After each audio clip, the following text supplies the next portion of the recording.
y'all doing? Y'all doing all right? Good stuff. Y'all notice some rain's coming, right? Y'all got y'all umbrellas? Cause it's supposed to rain while we here. So that means I don't mean I'm gonna stop it sooner. That just means you better go get your umbrella, get you something to cover your head up. Y'all crazy. Y'all looking at me like I'm just trying to help y'all out. That's what they say. They say hell too. All right, that's what they said.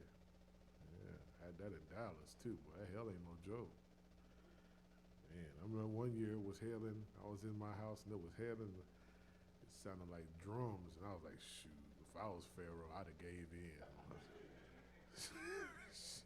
At one time for me, that's all I thought was some machine guns, boy. It was crazy. You ever heard that? When it just be hitting on your roof that fast? Like, man, that's some scary stuff. Yeah. Anybody got anything they want to share since y'all don't want to talk about the rain and hell? Yes, ma'am. They're going to bring a mic to you.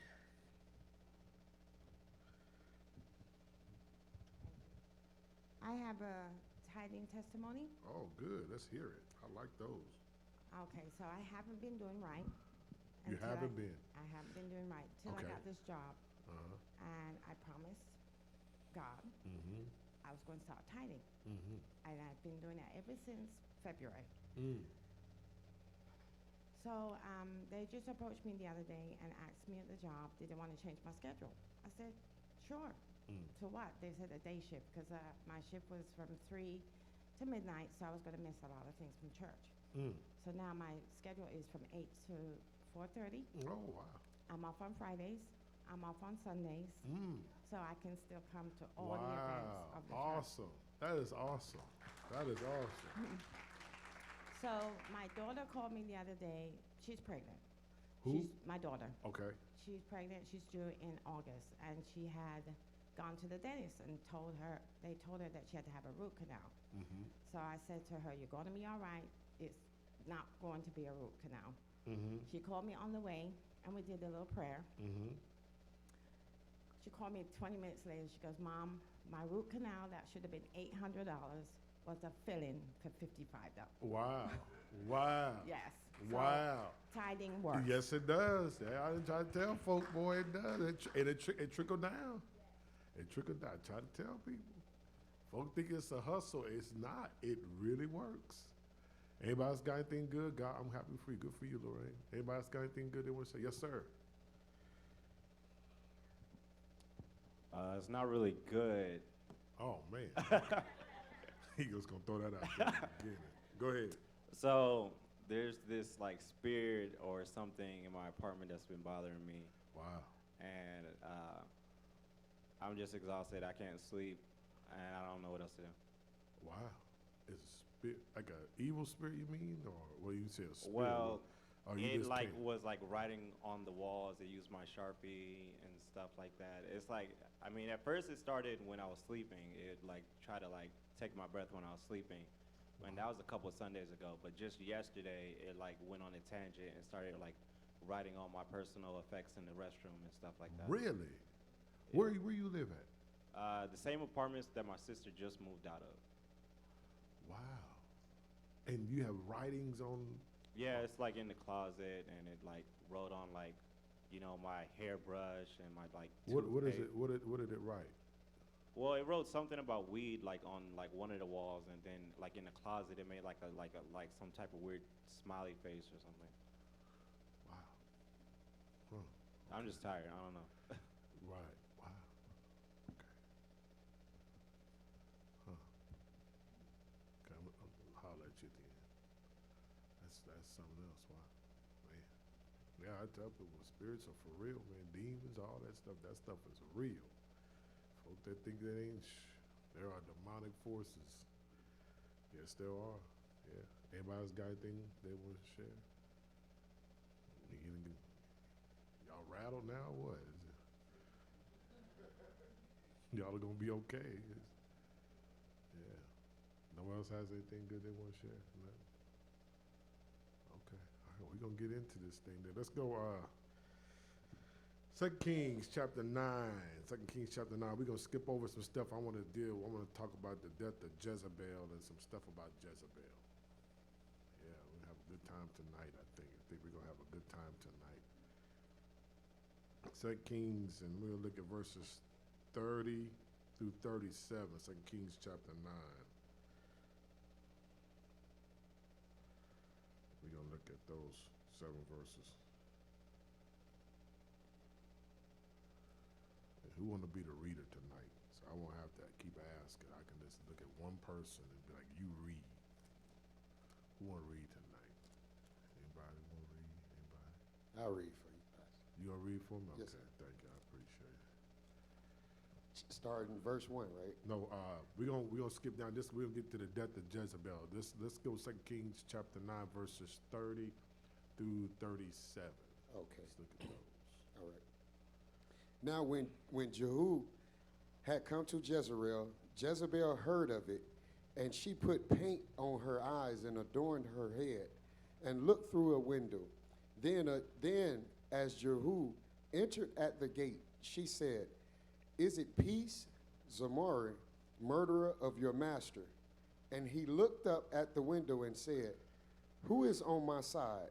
Who?" So 2 or 3 eunuchs looked out at him. Then he said, "Throw her down." So they threw her down, and some of her blood spattered on the wall and on the horses, and he trampled her underfoot. And when he had gone in, he ate and drank. Then he said, "Go now, see to this accursed woman, and bury her, for she was a king's daughter." So they went to bury her, but they found no more of her than the skull and the feet and the palms of her hands. Therefore they came back and told him, and he said, "This is the word of the Lord, which he spoke by his servant Elijah the Tishbite, saying, on the plot of ground at Jezreel, dogs shall eat the flesh of Jezebel, and the corpse of Jezebel shall be a refuse on the surface of the field in the plot at Jezreel, so that they shall not say, here lies Jezebel. Yeah, we're going to talk about Jezebel tonight, y'all, boy. Y'all ever heard it saying, like, dude, you got a Jezebel spirit? You ever hear people say that? You ever heard that? People say, you got a Jezebel spirit. You can be male or female, you know, but you got a Jezebel spirit. So let me deal with this little part right here that we're going to talk about. We're going to have to go back a little bit, though, too, to talk about Jezebel.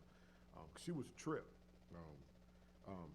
So when Jehu gets there, the text says, he says, you know, who's on my side? Tells those men, throw her out the window. They threw her out the window. Now when we go look at the life of Jezebel, you'll see she wasn't the nicest person. She was a mean person. And right off the bat, we can see, you know, for these men to throw her overboard or throw her out the window lets you know they probably worked for her. Let me say again, they probably worked for her. They probably dealt with her on an everyday basis, and they got to a point to where they're like, man, finally someone is on our side. Like, you know, you ever work with some people, and you're like, man, I'm not gonna go throwing them over and all that. But you just want to know if someone understands your plight on dealing with this person. And so here it is, they have someone, and Jehuda shows up, and he says, throw her out the window. They're like, shoot, about time someone show up.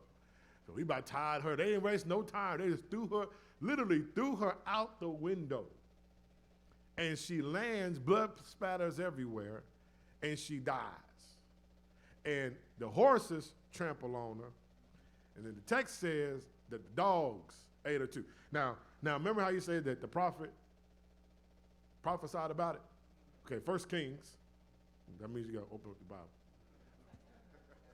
1 Kings, chapter 21, verse 23. This is what Elijah said, see? 1 Kings, chapter 21, verse 23. What was said? What was said? You got it, Tony? 1 Kings, chapter 21, verse 23. Yes, sir. You got it? All right.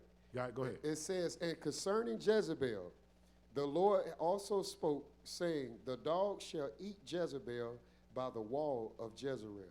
Now, wow, isn't that something? Ain't the look what just happened. He prophesied about it. He said this is going to happen, and look what happened. It happened exactly what he said was going to happen. Look here, y'all. Sometimes, and we talked about this before, and I think some of us still don't quite get it yet. Just because God said he's going to do something, he may not do it at the time that he said that you think he's going to do it. Like he might tell you today, I'm gonna bless you with a house, or you might wake up tomorrow and be like, sure, I'm going to go ahead and go to the bank and get this a loan, and then you go to get the loan, they be like, no, you're not approved. And you're going to be like, well, the Lord told me yesterday that I was going to get the house. No, but just because God tells you that he's going to do something, doesn't necessarily mean he's going to do it at the time that you think he's going to do it. I mean, he may not show up when you want him to, but just be glad he shows up. Right? And whatever God said he's going to do, take it to the bank, he's going to do it. That's good. Okay. Man, that's pretty good news for me. That if God said I'm going to do something, he's going to do it. And he knows exactly when to do it. Because a lot of times we really do think we know. Talk back to me, somebody. We really think we know best. We really think we got all figured out. I'm going to do this, I'm going to do that. You know, a lot of people, you know how it was when we were growing up, a lot of people say, you know, well, by the time I'm 34, I'm going to have 4 kids. And you still single. At 37. And you still ain't got no kids. Because what we plan and what God's plan, 2 different things. You may have plans tomorrow to do something, and there might be a good chance you won't even get a chance to do it. Because it's not really about what we want to do, it's what God wants us to do during the day or during years or whatever it is. But the prophet, he prophesied about it. He said, look here, some dogs gonna eat her up. Now, because she's the kind of person that she is or was, she kind of blew it off. Like, whatever, please. I ain't thinking about Elijah. Think about none of them prophets. What y'all remember about Jezebel and the prophets? Because we talked about this already. Those of y'all that have been coming, this is going to let me know if y'all been listening to me. Or if y'all going to be like one of them people that leave church, they be like, Pastor, sure did preach. And then they'll say, what'd you preach about? I forgot. But he preached. Well, you can't repeat what I said, though. What y'all remember about Jezebel and the prophets? What y'all remember about Jezebel and the prophets? Y'all remember? What'd she do? She got mad at the prophet. She got mad at him, okay, yeah, but what was she doing to him? Yeah, she was killing him. She was killing him. Elijah was scared. Okay, I got a couple people paying attention.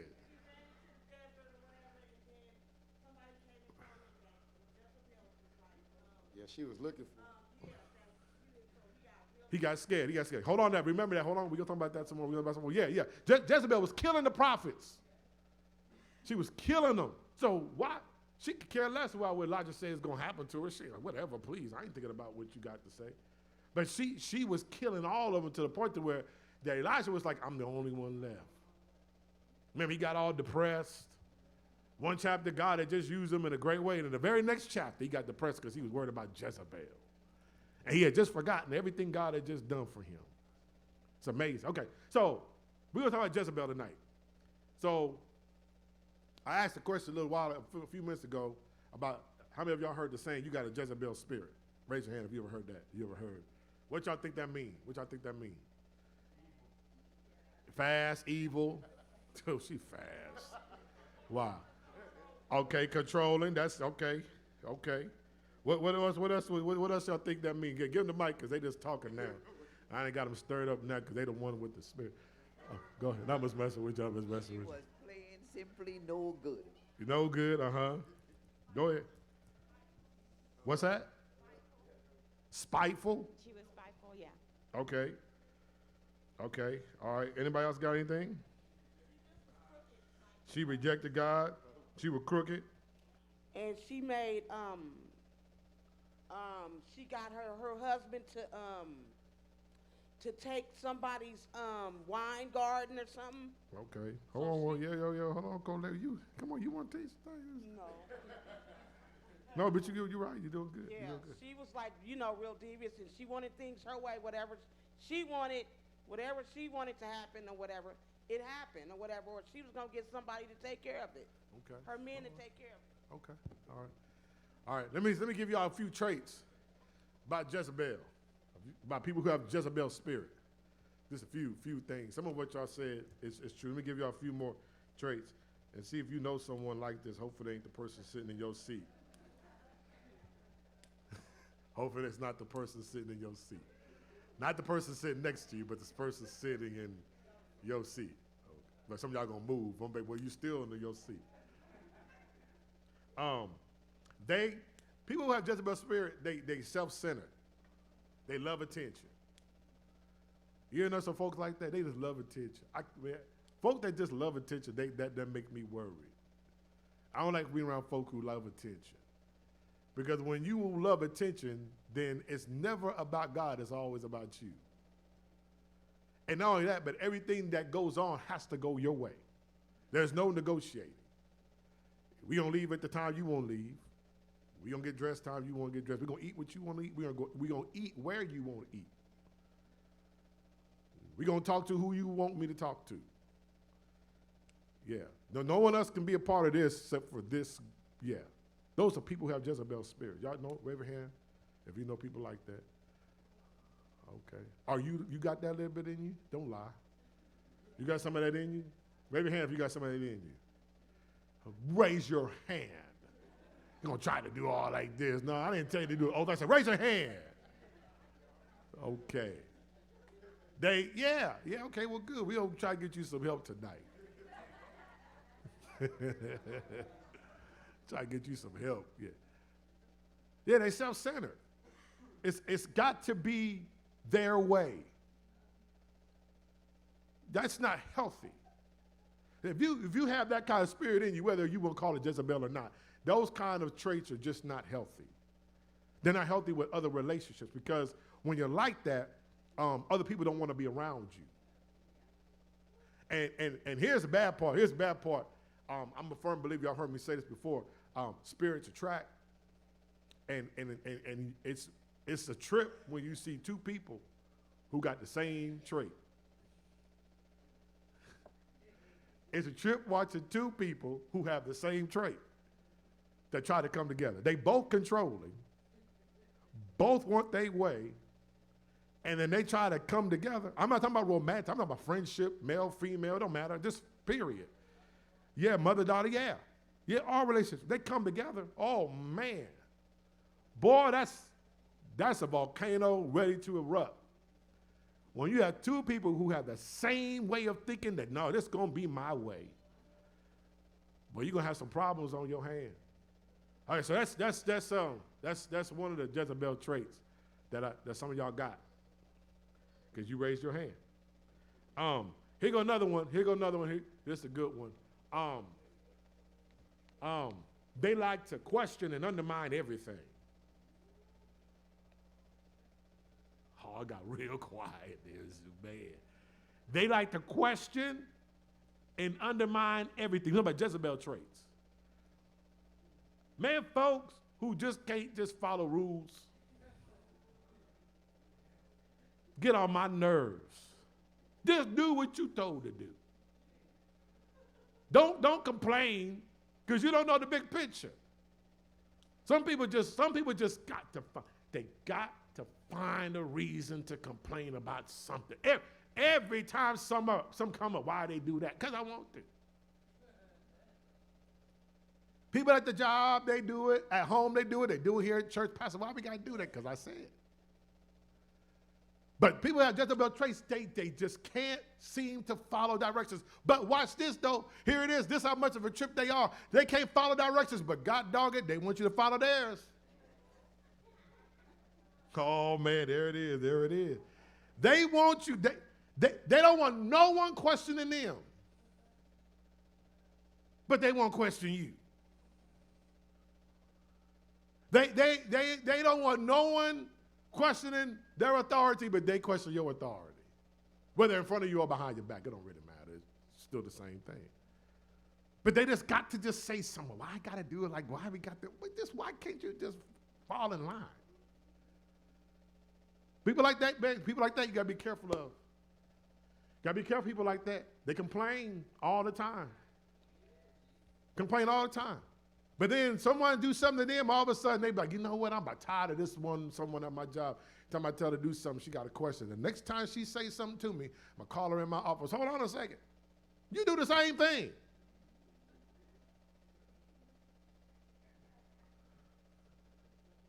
It's amazing what we do to people, but when it's done to us, we don't like it. Isn't that amazing? That's kind of a trip, really. Anybody in here like that? I'm going to ask y'all that question every time. Who like that in here?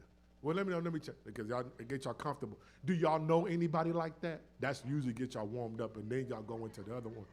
How many of y'all know people like that? Y'all know, raise your hand if you know folk like that. Yeah? How many of y'all are like that? Oh, Mama says I'm halfway. She said I'm halfway. So you do the complaining part, or you just question everything? You've been good with me. I just want to tell you, I love you. I need more members like you. Oh, give him a mic. What other mic said? Oh, okay, you got one. Okay. Go ahead. Church, my thing is, don't say something to me that's not true. Now, if you're going to tell me this blouse doesn't shrink and I've washed it and it has shrunk, you can't tell me that. So I get in trouble a lot at my job, I'll be honest with you. Because we have meetings. Uh-huh. And if someone gets up there, by me being 77 and been at this job 30 years, I know what I'm talking about. Yes, ma'am. And I don't take this, I don't mean to be rude. Right. But if you tell me something that's true, I won't have nothing to say. But if you tell me something I know that is wrong, I'm going to tell you. Wow. Yes, ma'am. Yes, That ma'am. way, if I'm Jezebel, I'm a Yeah. sister. That's a good habit. No, that's a good habit to have. No, that's That's just me. I'm a straightforward person. Yes, ma'am. And like things happen in church, I try to lay back, but sometimes I just can't keep it to myself. Yes, ma'am. And Yes, if ma'am. I know that it's a fact and it is written in the Bible, Yes. We ain't finna need have to- that talk. yeah, we need to shut our mouths up and let the pastor do his work, Man, I like you. Man, you all right with me. you know? And like I stated before, we get carried away. When a minister is called by God, he's called by God. But there are some ministers are not called by God. Right. So when our Right. pastor, that's why I'm here today. Because I came 4 times. Yes, ma'am. And your words that you speak, you say a child can understand. I love that. Because it is true. You make it so simple. And it's enjoying to hear about God's work. And when people talk about themselves, as you say, they get up and preach, and oh, I did this, and oh, things are not in the Bible. I don't like that. Yes, ma'am. So that's why I'm here today. Yes, ma'am. Because I have enjoyed your word. I can't wait to hear what you're going to say Sunday. I you better just pray started right coming now. to Bible study. My first night of Bible study was a great experience of people keeping their mouth closed. But I decided to try it again. Yes, ma'am. I'm glad you gave And me I'm another. in love tonight. Oh, are you in love tonight? Thank you. I'm glad you in love tonight. Thank you. Well, I guess I have a Jezebel spirit too, because when I know what I know and I know it's correct, you're going to have to prove me wrong. And if you cannot prove me wrong, then forget it. Right. Yeah. Yes, ma'am. I'm sir. You know what? I think that's one of the main reasons a lot of people leave. churches from church to church because of that Jezebel spirit right there. You know, that they can't surrender or fall in line. You know, without, you know, always questioning, because once they start questioning and, you know, well, what about this and what about that, rather than relying on the vision that God has given the leader of the church, a lot of times people, you know, they just say, oh, well, this ain't, you know, I can't do this because this ain't right. You know, so no, I like that. Yeah. Someone else had their hand up? No. So, yeah, so let me give you another Jezebel trait. They throw temper tantrums. They throw tantrums. Adults that throw tantrums. I preached about that not that long ago, too, and I told y'all grow up. Yeah, adults that throw tantrums. That's Jezebel's spirit. You too old to still be pouting about stuff. Real talk. Something wrong. You too old. You too old to still be pouting as an adult. I mean pouting, I'm talking about, yeah, literally getting mad because folks not moving and at your beat and, yeah, or you don't want to show up stuff because it's not you. That's pouting. Boy, okay. Man, hold on. So y'all all pout? Okay. Okay, hi. Y'all pout? Yeah. Everybody pout. Yeah. I mean, something, but I mean, some stuff just ain't worth pouting over. So, I mean, real talk. It's amazing. Sometimes I'll be preaching and stuff, and I can look, and I'll be like, yeah, they pout. They mad at me right now. You take it up with the Lord, because I don't know what I'm saying either. I'm just saying what he want me to say. But we pout too much, and Jezebel spirits, they love pouting. And you can tell, too, because they just, well, one week they talk to you, the next week they don't talk to you. And you bet, what happened? They'll look at you. Yo, you mad at me again. That's what I say. That's why I love, bro. Church people, y'all are something else. Because some sermons I can preach, and it's like, Lord, Pastor, you are on it. You just, man, amazing. And then the following week, right out that door. You ain't came, said hi, bye, nothing, ain't text. Just see you next Sunday, just look at me the way. If he say one more thing crazy, I ain't coming back here again, because I know he talking about me. I don't know what's going on with you. Well, folks get mad. I'm serious, but that's pouting though. Even in churches and sermons, folks pout because they come to hear God speak, but then when God speaks and it don't make them feel good, they walk out pouting. You ain't gonna feel good every Sunday. I done told y'all. Some Sundays you're gonna walk out of here, hallelujah, happy, and some Sundays you're gonna walk out of here with your head down like, dang, there's some stuff about me I need to fix. Okay, all right. Yes, ma'am. Yes, I ma'am. remember when you had preached about the pouting, and similar, it was one of those reflective, like, is this you kind of thing? Mm-hmm. And of course, I was sitting there like, nah, that's not me. But I remember when you preached about it, there were things that were said and conversations that were had, and I was like, wow, that is me. And I remember realizing that who I was like that with the most. Wow. And from that day forward, I was just like, okay, that has to change. So it made me remember right now that moment and realizing that it was with my family, Mm-hmm. and realizing the way that I would react to Wow. things, the way that I would, like you said, somebody would say something or something would happen that wasn't the way I wanted it, and I was real quick to just stop talking and just walk away. And I realized it that day, and from then forward, I consciously was like, that's not how I want to react, even more so with my family, but that's not how I should react at all.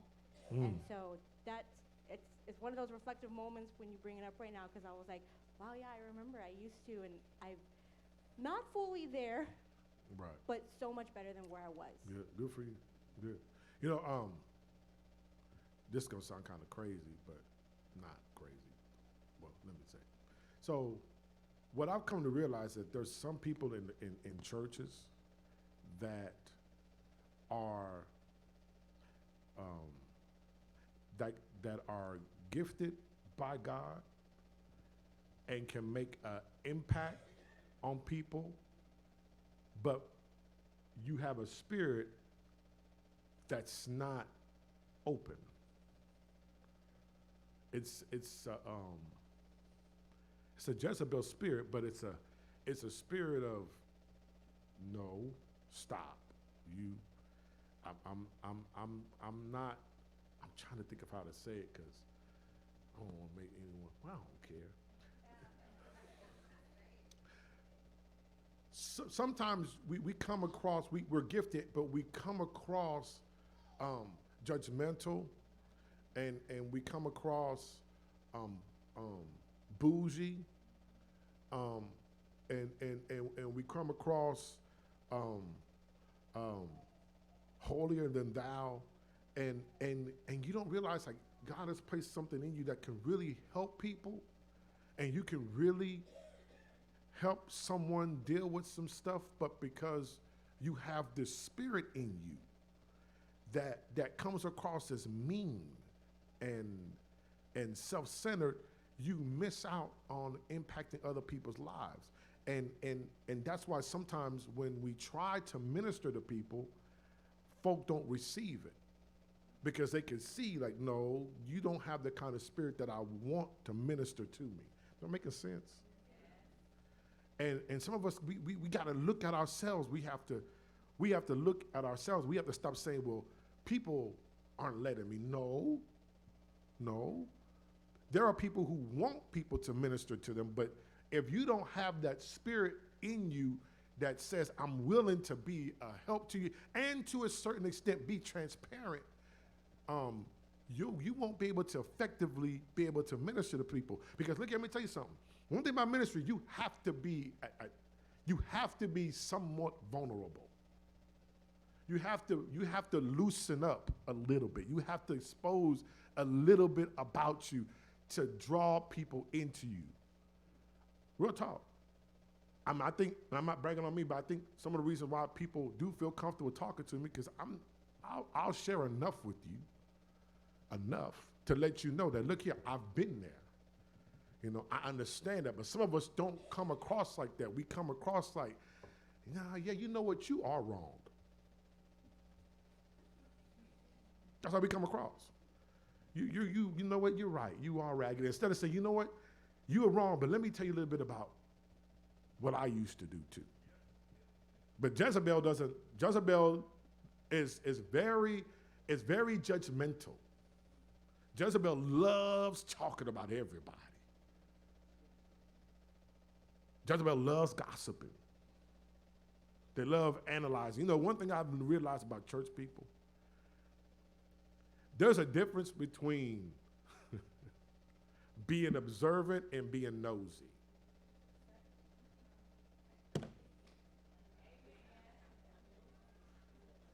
There's a difference between being observant and being nosy. Being observant, you're just being observant of your surroundings, people, all that. Nosy is when you just, some of y'all nosy. You know, I know y'all nosy because I don't care where I go. But prime example, I went in here the other day. Man, I'm going to tell you, y'all ain't being observant. Y'all just watching me because you're being nosy.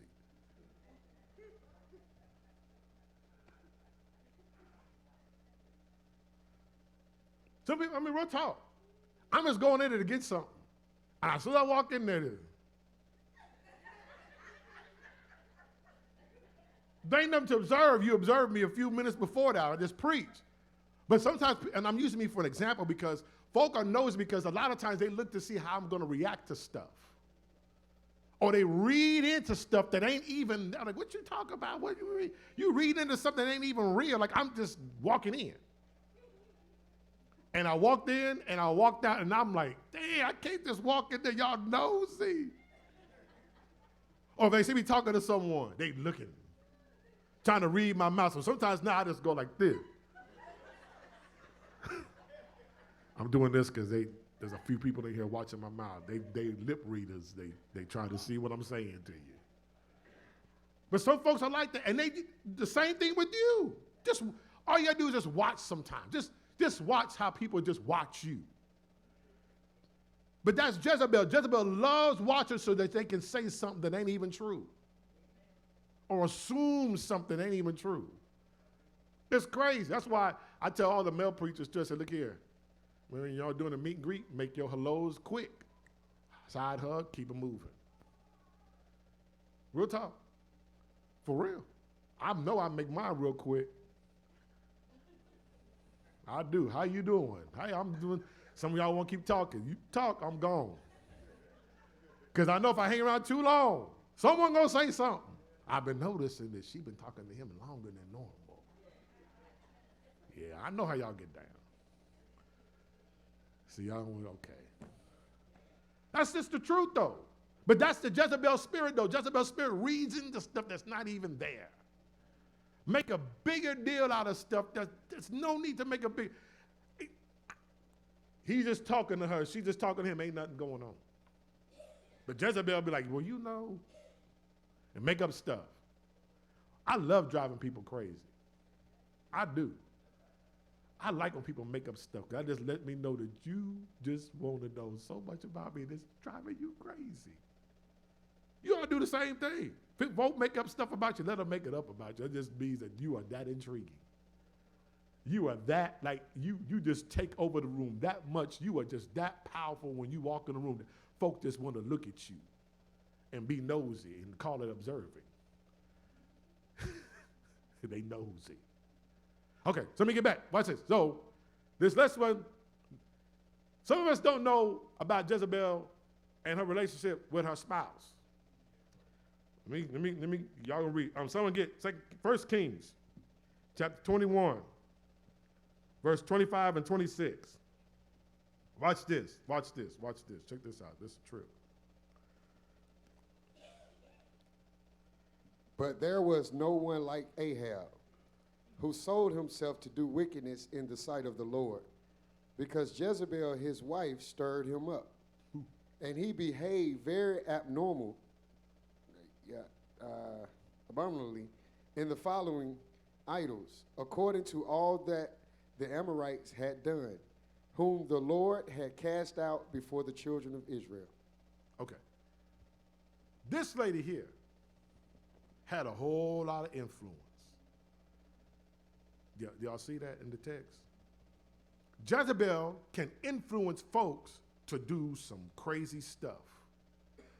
She influences her husband to do evil. That's what it says in the text. Yeah, worship idols too. She had a charismatic spirit about her. She had a spirit that when she would talk to folks, folk would just gravitate and just take in everything that she said. To the point to where her husband even started doing the crazy stuff that she wanted him to do. Watch this, brothers. Watch this. She was the man of the house.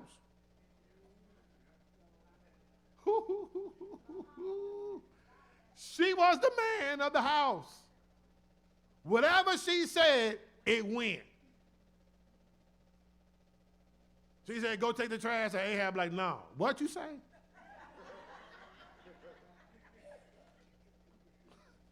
Okay. I got it. But she was running everything because she had a very strong personality. And people who have Jezebel spirits, they can come across as very domineering. They know, and watch this, here it is. They know who are the weak ones.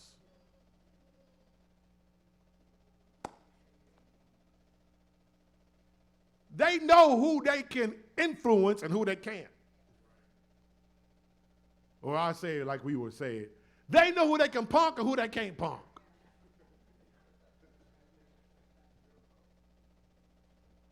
And if you can be easily influenced, then you got a spirit of Ahab because you just let someone who has a strong spirit like Jezebel control you.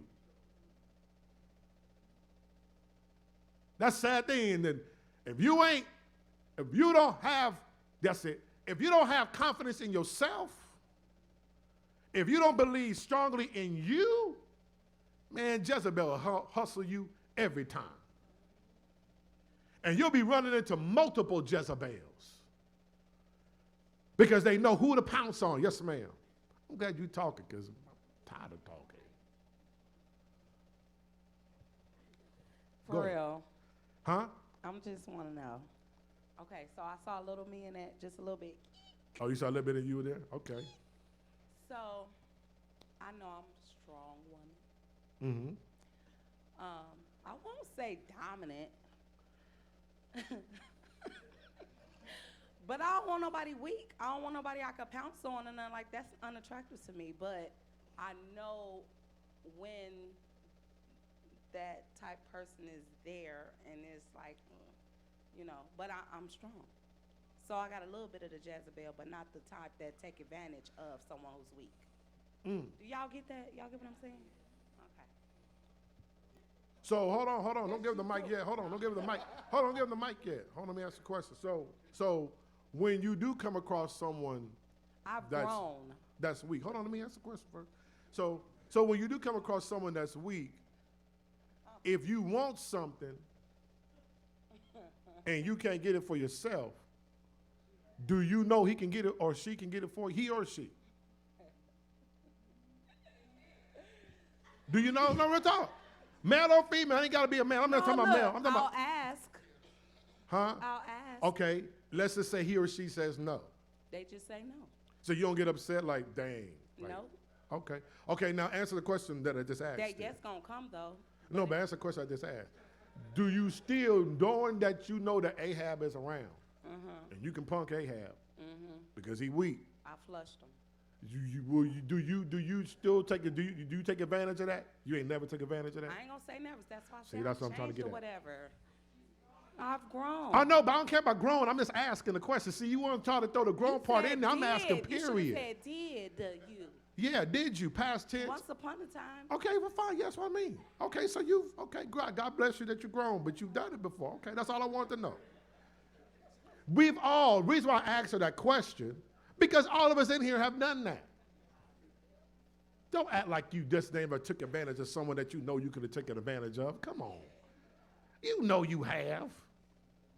We've all done it at some point. You may have did it when you were in elementary school, that little boy that you know didn't have no friends, and you're like, I'll just be your friend, let me have that toy.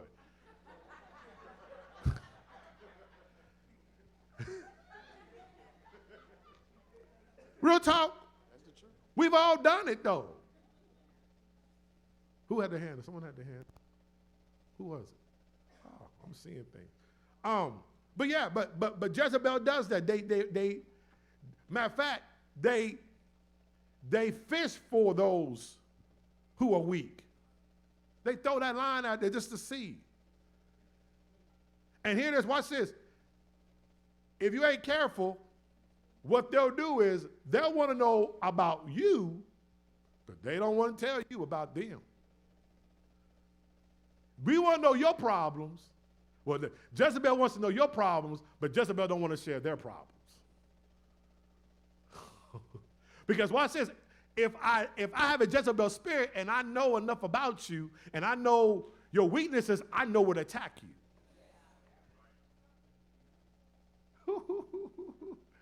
I know how to get at you. I know how to get that cord. If I want you to cry, I ain't got to put a movie on. I just say something to you. And I know what to say based off what you shared with me. Am I making sense? Okay. Anybody else want to talk about that little part right here before we move on? Anybody else? No? Huh? They scared. I know. I ain't talking all night, though. Y'all scared. Adrian said y'all scared. Y'all don't want to expose. Y'all don't want to talk tonight, huh? Y'all just don't want to admit. Okay, well, let me just come to the brothers, because, see, back in the day, I've grown. You know, we've grown, Adrian. But back in the day, come on, brothers. We knew, you know.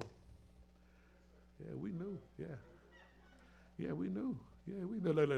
No, don't tell that. Don't tell that. We knew. And guess what, ladies? For the script, you knew too. Oh, see, there go.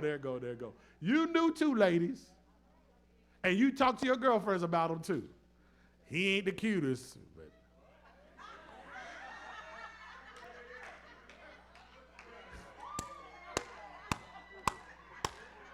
He ain't cute, but yeah, he got quite a pennies in his pocket. Yeah. Yeah. You come on, talk back to me. You know, y'all did the same thing. You did the same thing, real talk. You know who you can take advantage of and who you can't. And you'll try it for a second. Those that are strong will, you'll be like, no, I can't get through to him or her. They're kind of strong. They like me. But if you just show someone a little bit, that's real talk. If you show someone a little bit of weakness, folk will take advantage of you. Mama got a hand up. Yes, they will. Yes, they will. Yeah, they will. I'm nice, but look at here, man, don't do it. Pastor, suppose, for instance, you're married. Uh-huh. And the husband's, God made man head of household. Yes, ma'am. Okay, but you work and he works. Mm-hmm. So he wants to tell you what to do with your money. Mm-hmm. Mm-hmm. Yeah. Your money Uh-huh. that you've worked for. Uh-huh. And Uh-huh. tell you how to spend it. Uh-huh. How does that work? That's why I don't have a husband today.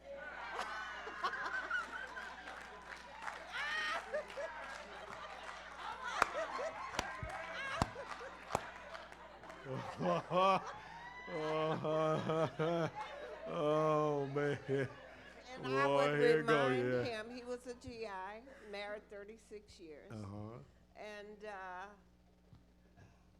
I worked harder than he did. Mm-hmm. And my check was bigger than his. Mm-hmm.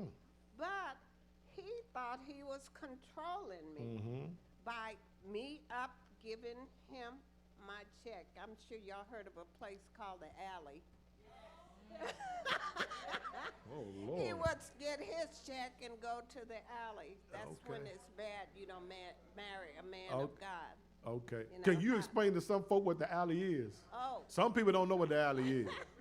okay, an alley is a joint, beer joint, Juke joint, where you okay. drink and it's For so those good. contemporary, the club. Yeah. But it always bothered me Uh-huh. when God made man head of household and they're weaker than women. Oh, man. Yeah. You know what I mean? If you're gonna be a man. Yes, ma'am. Don't be acting like no little girl. Oh, yes, ma'am. She said, "Don't act Yeah. like a little girl." Yes, ma'am.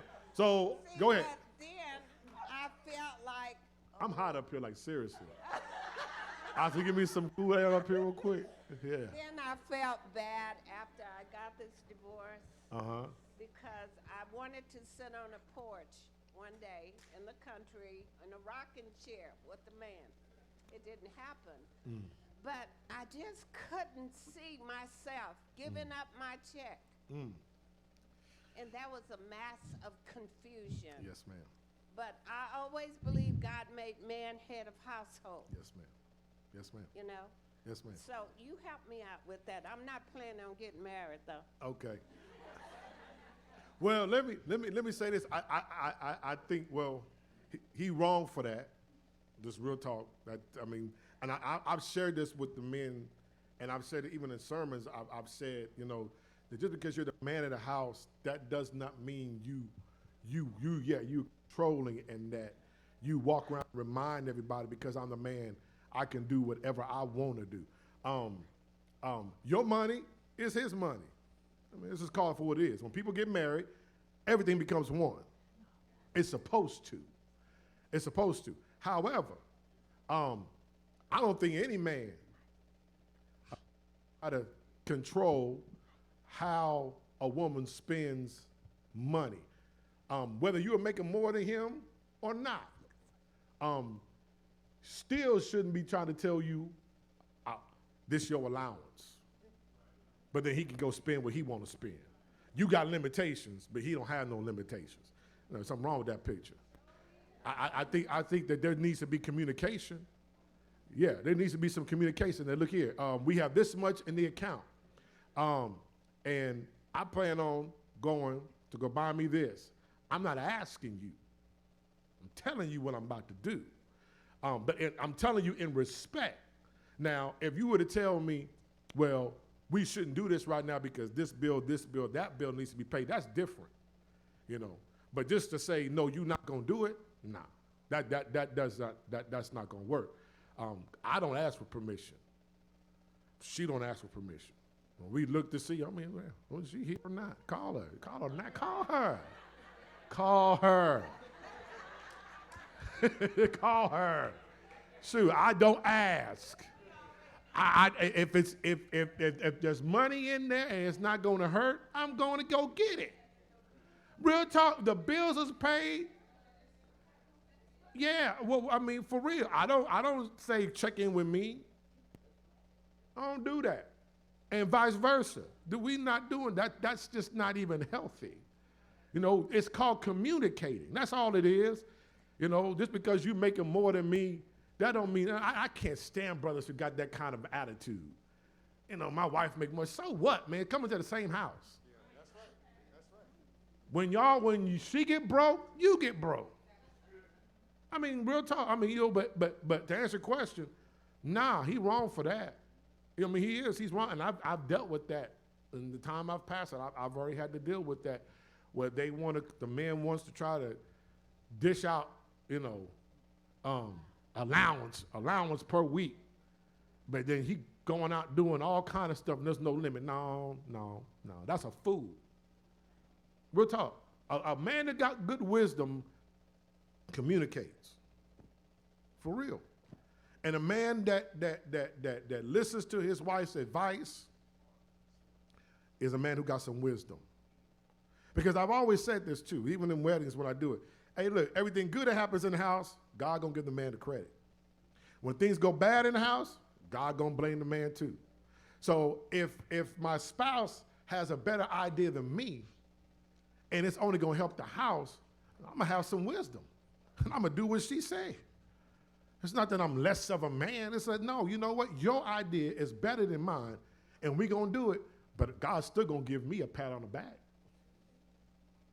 Am I making sense? Yeah, but I don't think no man should be weak. A man that's weak in the house, that's dangerous. When your wife takes over the house and you ain't, something wrong. And it's not about, again, trying to prove, no, because here's the key too. Let me just say this too. Let me say this too. Look here. Ladies, you got to stop saying you want a man to be the head, but you ain't willing to relinquish.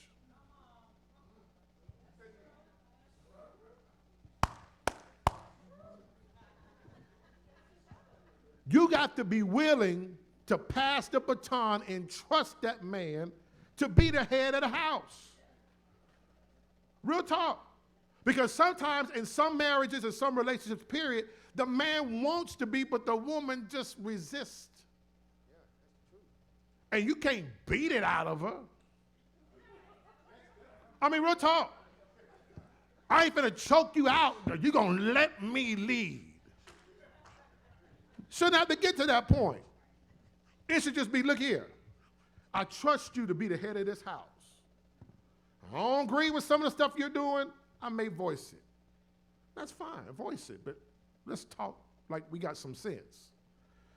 But a lot of women just don't want to let that part go. Well, then if that's the case, stay single. That's the truth. If you're not willing to just say, look, I trust him to do this. And look, ladies, let me just say, and this is for everybody too. I'm glad you brought this up, Mama. Y'all see, I didn't bring this up. But no, you know, as a head of the house, the man is going to make mistakes. It's a fact. He's going to make some bad decisions. Is it intentional? No. But he may make some bad decisions. But here is the blessed part about it. Is that even though he may make bad decisions, God knows his heart.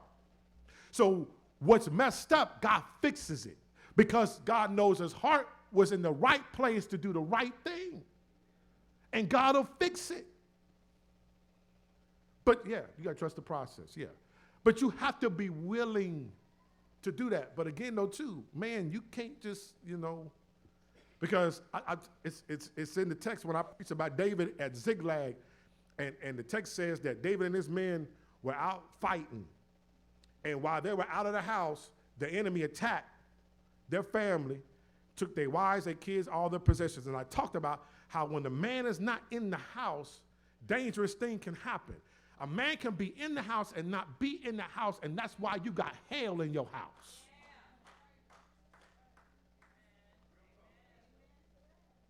You need to let the man be the man. And look here, man, don't walk around talking about I'm the man. No, it don't work like that. She'll follow you if she sees you following God. Yes, she will. She'll follow you. She'll go as far as you want to go. As long as she can see that I am doing the best I can by following the Lord, she'll follow you. But I ain't going to lie. I wouldn't advise no woman to follow no man who ain't following God. Because you're going to lead me to some problems. I had good credit. Now it's jacked up because I followed you, thinking you following God. Now we both messed up. Y'all got your hands up. Go ahead, Lynn. Oh. Colonel, please, ma'am. Good evening, Pastor. Good evening, ma'am. So back when Mother was talking about the money, the easiest way we're able to look at it is that it's God's money and we're just stewards of it. Yes, ma'am. But we have to be accountable to how we spend it.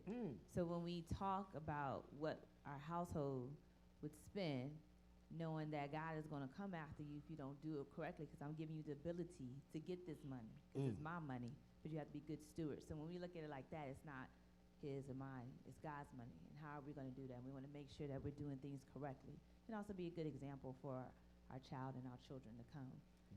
So that's how we look at that point. And then when you mention about trusting and that the head of household would do well in relinquishing, it can be hard for a strong woman, but knowing that, again, if he's doing it based on God's direction and he has an earnest heart trying to do a good thing and know he's not perfect and trying to remember, let me get him off his pedestal. Yes. You can support him through the mistakes that you make and learn from it. And also what's good, even dealing with money, finances, decision, and having that we call like accountability couple. If you do like we call it in the military a vector check, you could agree to disagree, but a couple that you all respect. Let me throw this idea, because while you might be in the storm, you can't think of maybe a plan C. So that could be with, again, finance or something dealing with the household. Having that has also helped being able to throw something to another couple that we respect, and then give another aspect and like, you know what? And this is going to be the Weatherly household, how we do it, because we're able to get another perspective with that. Good. That's rich. Good stuff. Let me say this, too, about the whole money thing. I'll tell you something, boy. That money thing is dangerous. Oh, that's some dangerous stuff. That mess up relationships. Let me tell y'all something right now. Real talk. I don't have no secret accounts.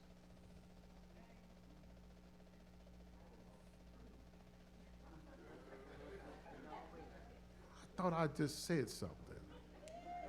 Don't have no secret accounts. Listen, access everything. I need to be able to get money, period. My money, your money, my money. When you got secret accounts, that means you got secret problems. Let me say it again. When you got secret accounts, you got some secret problems. That means money going somewhere that it shouldn't be going. But when I can see it for myself, that solves a whole lot of problems. But when I can't see where it's going, we're going to have a talk. Boy, that was not popular. Y'all don't want to hear that. This mine, I had this before I met him. I had this before I met her. That was before.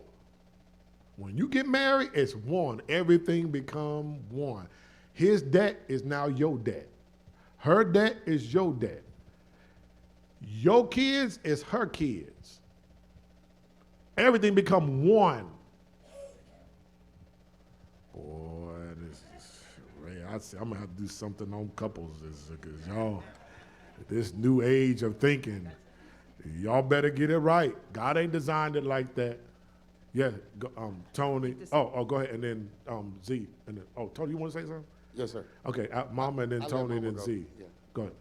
I hear what you're saying, Uh huh. and I'm gonna say I disagree. Okay. Oh, I hear what you're saying, Uh-huh. but I'm gonna disagree. Okay. Because when the Negro get ready to leave, you better have something on the side. Because when he walk out, baby, Right. he's gone, and you're left holding the bag with nothing. I'm a witness. Okay. Well, let me just disagree. Again. When you're married, it's both y'all's.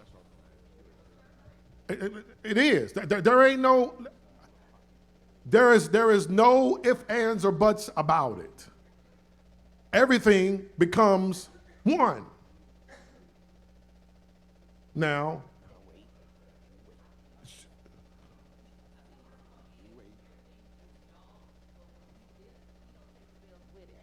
That's what she's saying. but hold on, wait. When you say he don't take the bills with him, She's talking okay, about let me exit flip plan. that. How about you leave Okay, that might be. and you leave the bills with him? And that could happen. Okay. We're talking about him. She, But I'm talking about y'all. right, but she's saying if you have an exit plan, and that's what you're talking about, right, Mama? Have an exit plan, have an exit dollar. But her perspective. So let me ask this question. So, okay. So having that. So let me ask this question. So if if you got to have an exit plan, you ain't shouldn't be married in the first place. What I'm saying is this: when you get married, who think about having an exit plan?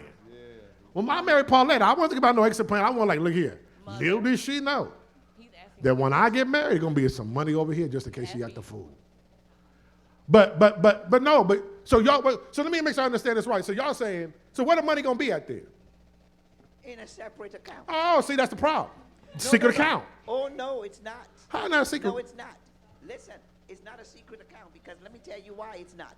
Oh, I'm going to put 50% in the account for us, but I'm going to make sure that I put 50% in the account back. Why get married? Because listen, first when you get married, you don't know that the Negro won't act the Okay, fool. but don't get married. Well, no. How you mean don't get married? We cannot see into the future. About Exactly. what he's going to do. But you need to be smart too and always think, hey, what if? What if? And that's the mistake I made. I should have thought, what if?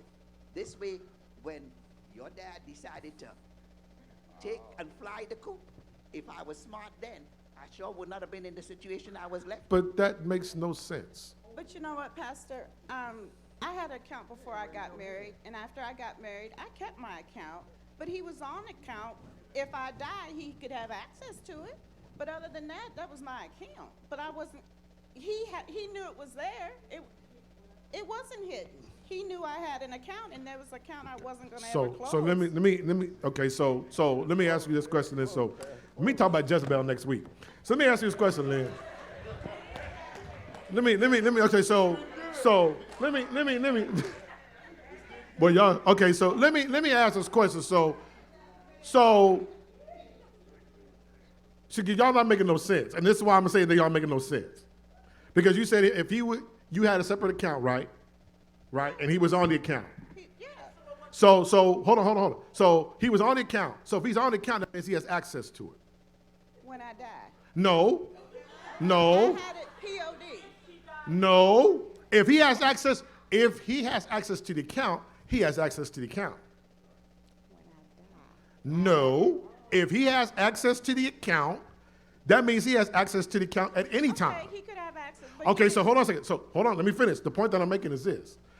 There is no way you can have some money to the side if he has access to the account. That means he can get it to it anytime he wants to. So if you leave. But it wasn't something he was going to do anyway. But I'm saying, okay, y'all getting all technical about this stuff. But, he knew about it. That's what I'm saying. And That's the point that I'm making. He knew about the account, so if he leave It you, wasn't a he can go get. But the point that I'm making, because he's on the account, he can go get the money out at any time, even if he leave you. But But you know what? Security service messed that up. Oh, and here we go. Give the mic up. Pass the mic. Y'all talking crazy about mad money now. Go ahead, Z. Y'all crazy, Hey, Pastor, boy. don't let them get technical on you here tonight. Tell them it also includes the shoebox account, the mattress account, Yes. the sock account. It includes those too. Yes, all of that. Yeah. So let me, because I've never heard this before, and I'm hearing something. So this new way of thinking now, I guess, is so when you get married, if I'm wrong, correct me. If you get married, then you should start having some money to the side just in case. Is that what I'm hearing? No. I'm asking. I don't want to assume anything. I'm asking because it sounds like that's what some of y'all are saying, that I need to have some money to the side just in case he leaves. Or what about if he don't leave and he stay with you all 50 years and deal with your attitude and she deal with your attitude? You got a whole lot of money put to the side that he or she don't know nothing about. So that's secrets. That's secrets. That's bad advice. Yes, go ahead. You know what?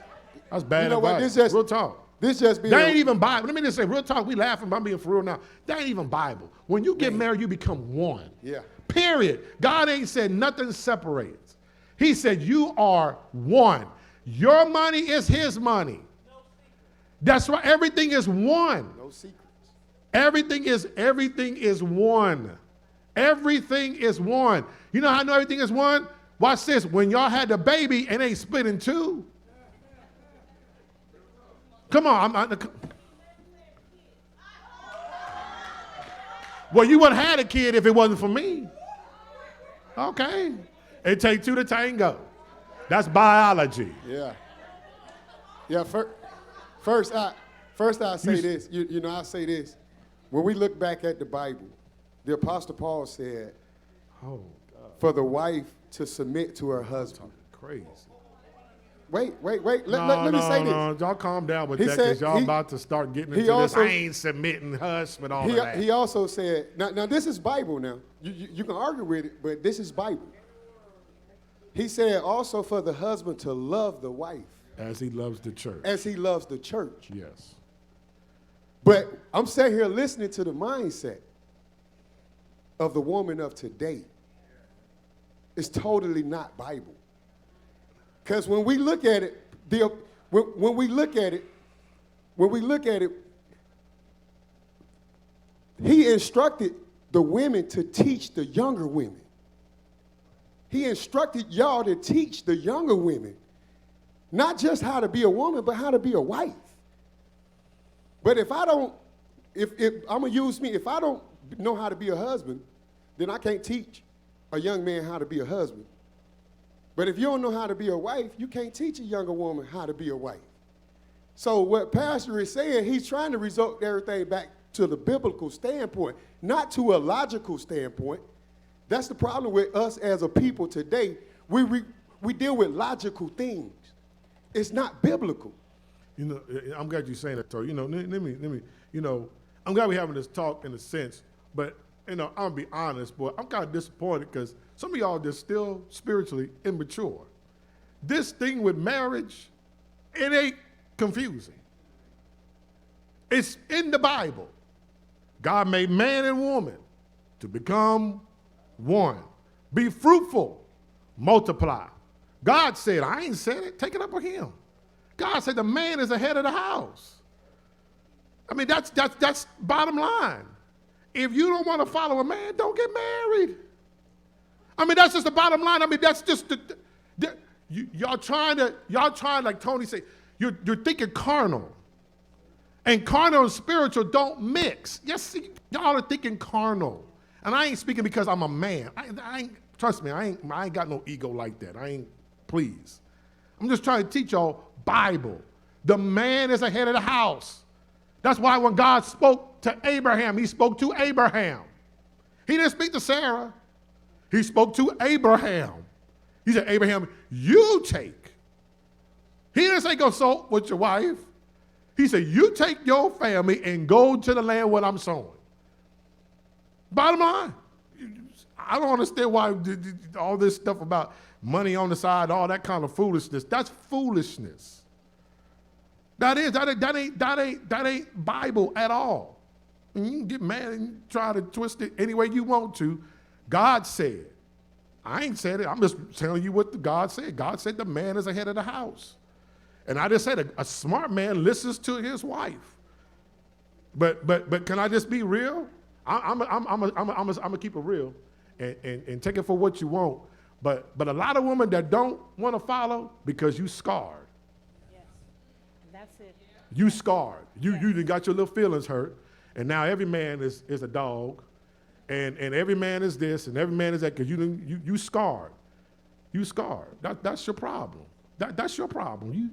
You scarred. You think it's supposed to go your way, and I'm not following him because he ain't shown that he's worthy to follow. Well, okay. Well, maybe you ain't shown that you're worth leading. Write that down.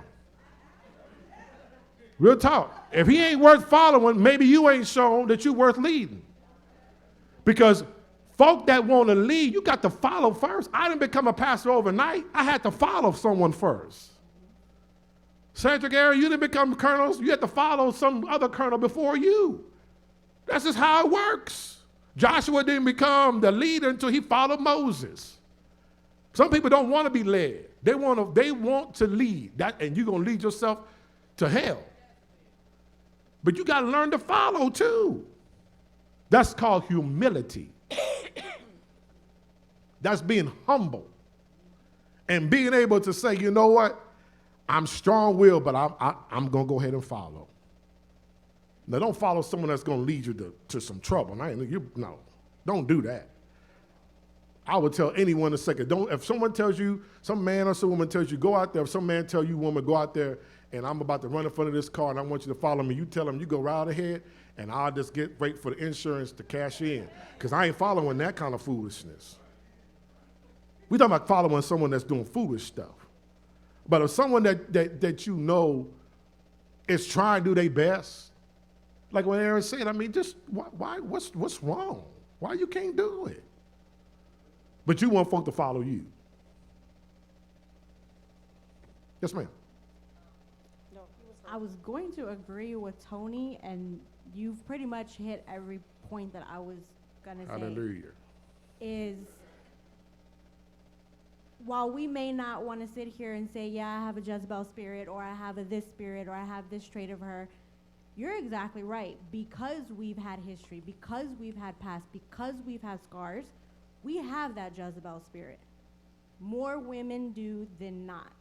And we don't want to say that we do, and we want to hold on to our independence, and we want to make sure that we have an exit plan, and we want to make sure that we're going to be okay when that next thing happens. And so it is all the way back to, because I've been married. I was married for 15 years, went through all kinds of, and ended up getting a divorce.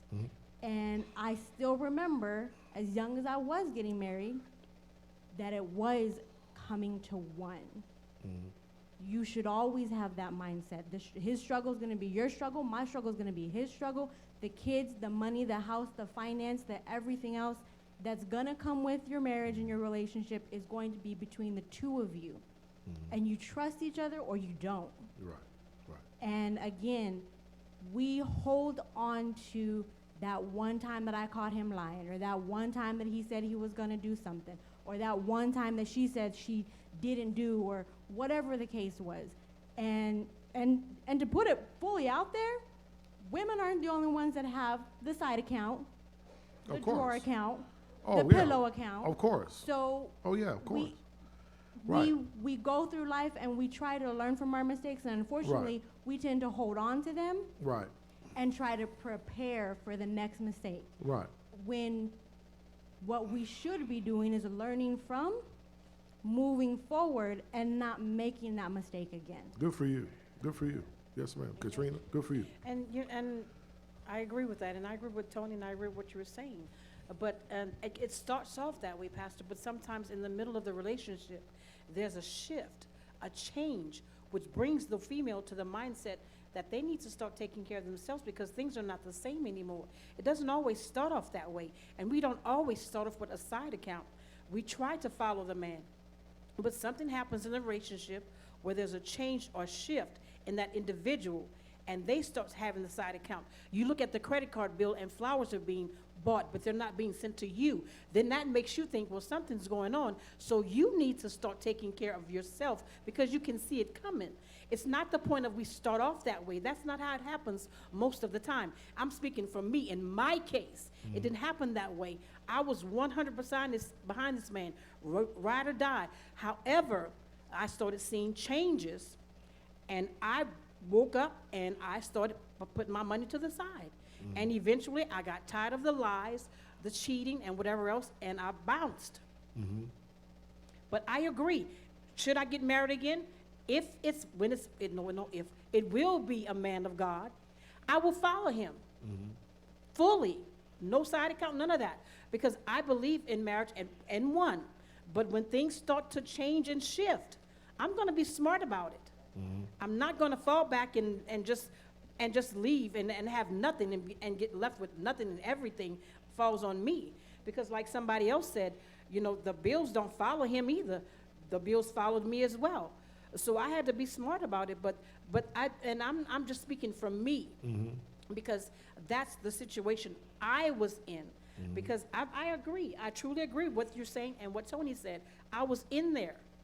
But I had to be smart about the situation when signs started to show. I'm going to read what Mother asked me to read. It's coming from 1 Timothy, 2nd chapter, verse 11 to 14. A woman is to learn quietly with full submission. I do not allow a woman to teach or to have authority over a man. Instead, she is to remain quiet. For Adam was formed first, then Eve. And Adam was not deceived, but the woman was deceived. Wait. Eve. Yeah, that's right. Was deceived and transgressed, but she will be saved through childbearing, and they continue in faith, love, and holiness with good sense. And that's the word. Let me just get this straight. When I got married, will you just let me speak, please? Hold on. When I got married, I had no intentions of ever being divorced.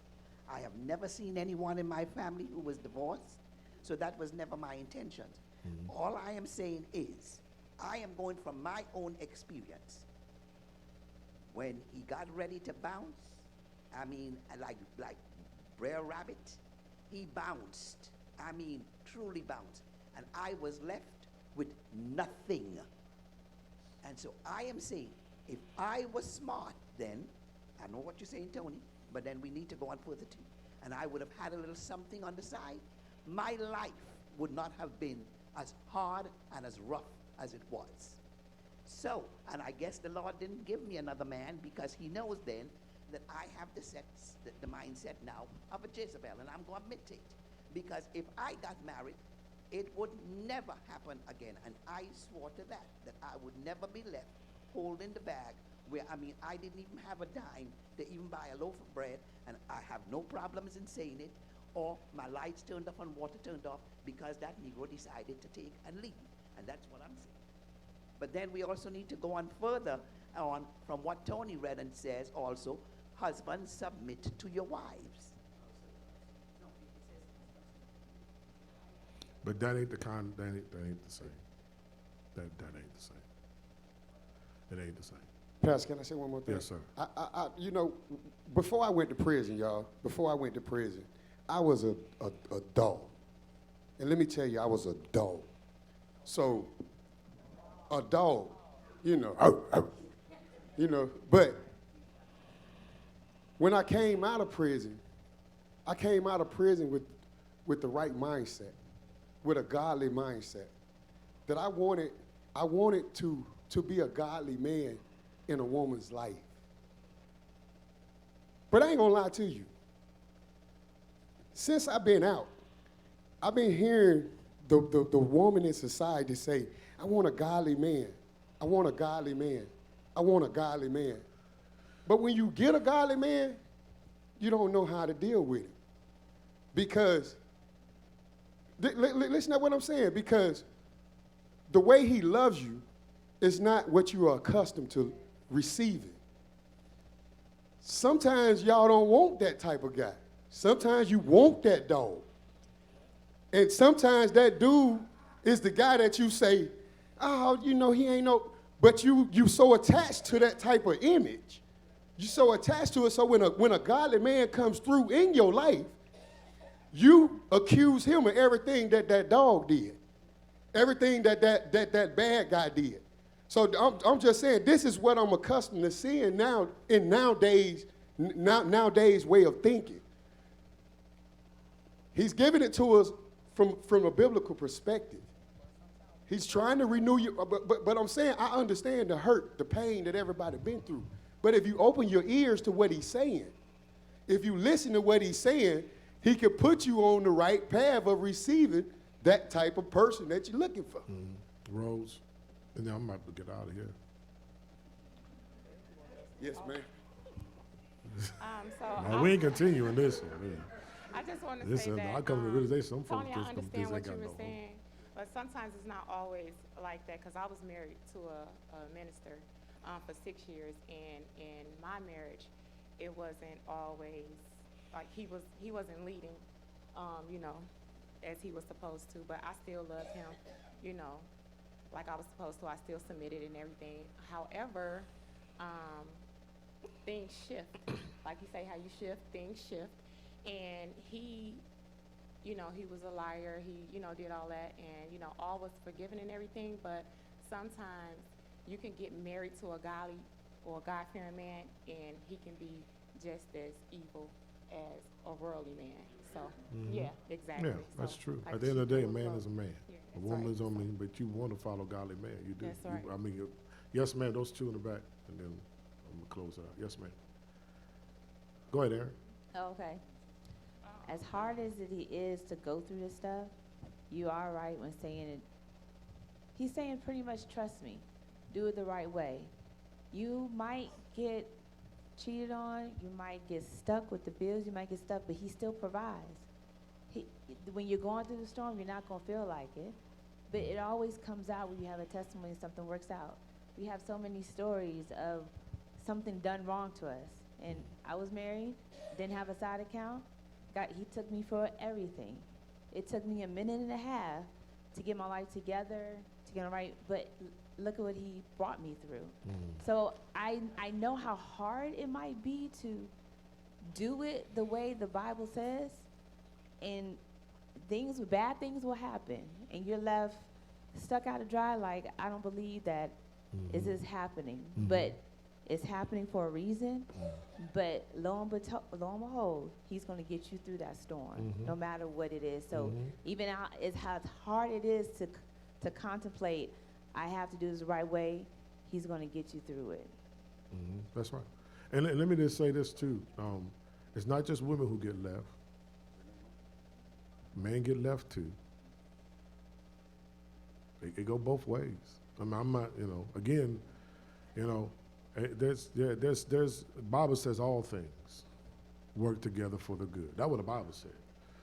He didn't say some. He says all things. So that means if you got divorced, God says it's going to be all right. Good's going to come out of it. What it is, I don't know. You may have got left with everything, but God said, I ain't say it. God said all things. All is all. Last time I read, all is everything. All things work together for the good. I think there's some things that just some people just not gonna understand. Well, they don't want to understand. They don't want to accept. And I've come to realize that in my time of pastoring is that I can tell people till I'm blue in the face, this is what God said. You're gonna still think with your carnal mind. You're still gonna think the way you're gonna think. I can't argue that. You got a problem, you take it up with him. He said it. He said the man is the head. And y'all are one. Now and let me say that, And I really believe this, a lot of problems that are in marriages is because you are out of the will. He ain't the man of the house. You not letting him be the man of the house. And you're out of God's will. When you're out of God's will, trouble is bound to happen. You can try to justify why I got this to the side, why I got, man, I ain't really stunned. Real talk, I don't do whatever you gonna do. I just know that ain't Bible. That just ain't the Bible. Y'all go ahead and y'all can have your little counts and all that kind of stuff. All I know is God said, when a man leaves his mother and father, he clings to his wife, and the two shall become one. Take it any way you want to. That's what the Bible says. Now, I ain't gonna keep on having these debates. You read it for yourself. That's all I can tell you. You take it up with him. All I know, I ain't never read about having no two counts.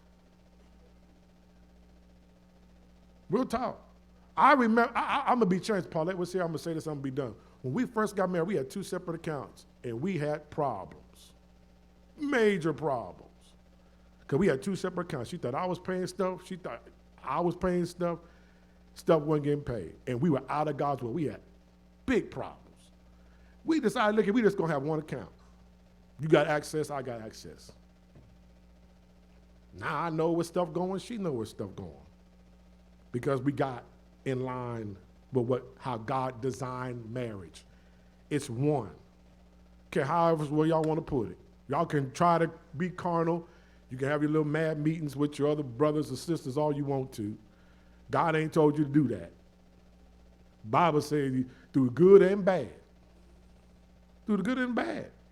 Now, I don't think anyone should stay in a relationship that's not healthy. No, I'll be the first to tell you that.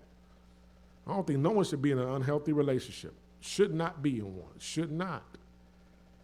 But look here, if you got questions going in, don't marry. If you strong-willed, don't get married. If you like it your way, don't get married. That way, the only person you get mad at is you.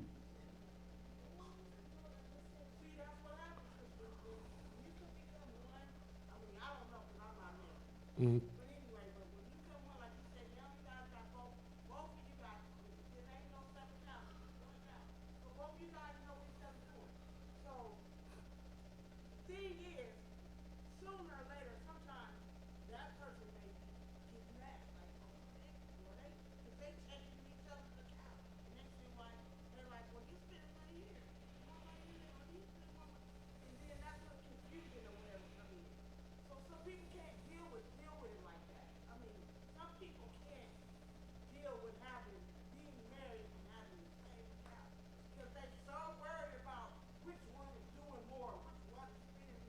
Right. That's why you don't get married. This is that simple. Don't get married. If you don't like it, don't get married. I mean, that's all I can tell you. But if you're going to get married, if you're going to get to that point to where, like, I'm going to be with this person, look, I'm going to say this last thing. This will trick me out. You know, we're talking about these separate accounts and stuff, right? And those y'all come from blended families. For example, like Paulette and I, you know, Roy was already in the picture when I came, right? So how you have separate accounts, but then you want me to take care of that one child? Okay, y'all missed that. We got separate accounts, but you want me to provide for your son or daughter that ain't mine. See, y'all ain't ready for that. I'm supposed to keep a roof over his head, but we got separate accounts. I ain't got access to that, but I got access to him. You want me to go pay for his socks and shoes, but I ain't got access to your account. We got separate accounts. Oh no. Because you know how we say, it's a package deal. You take me, you take my kids. Well, guess what? If I'm gonna take you and your kids, I'm taking your account too. Come on, you ain't gonna pick and choose what's convenient. No, everything. No, if I got to take care of Junior, then I need to take care. I need full access. Y'all want to pick and choose, just like y'all want to pick and choose what y'all like in the Bible. You don't like what God got to say about marriage? When you go home tonight and you pray when it's hailing, and you ask the Lord to forgive you for your sins so the hell won't come, you ask him to help you with this issue. Those of y'all that are scarred, I'm sorry, I ain't got the Band-Aids to cover that. Only God can do that. But you need to move on from all that. So I don't know if this is to be continued or not, but I'll talk about Jezebel again next week. But I'm glad you, because it needs to be, I'm a firm believer the Holy Spirit knows what we need to talk about. He does. And you brought it up, and the Holy Spirit, we dealt with it. Now, I'm going to say this too. I'm going to be very honest when I say this. Some of this stuff you heard tonight was foolishness, and don't listen. Because it ain't Bible.